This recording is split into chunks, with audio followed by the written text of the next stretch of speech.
Hi, my name is Inder Komar, and I'm counsel of record in the Saleh v. Bush case.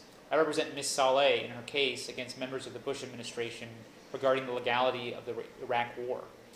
Today's April 3rd, 2014, and I wanted to give you an update about the case. We were scheduled to have a court hearing today in the Northern District of California, and last week the court actually canceled the hearing. It's called a vacated hearing now.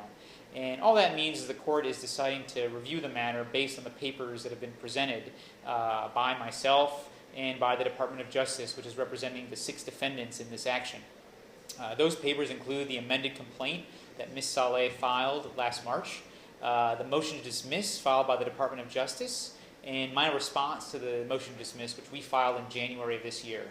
And the subject matter of that briefing is whether or not Ms. Saleh can bring an individual civil complaint against members of the Bush administration alleging that the Iraq War was an illegal war under international law, and specifically a war of aggression, as that was defined at the Nuremberg trials more than 60 years ago.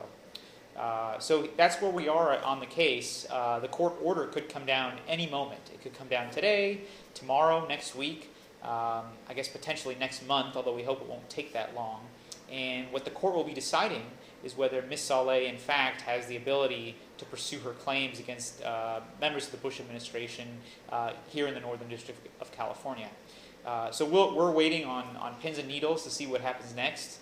Depending on what the court order says, Ms. Saleh will take the matter under submission and at that point decide whether to pursue further relief, to continue litigating the case, or to pursue, just to reserve her rights in whatever the court might decide.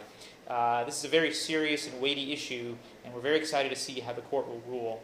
Hopefully it could come down any day, and when it does, we will definitely let the world know what this court has said. Thank you, and stay in touch.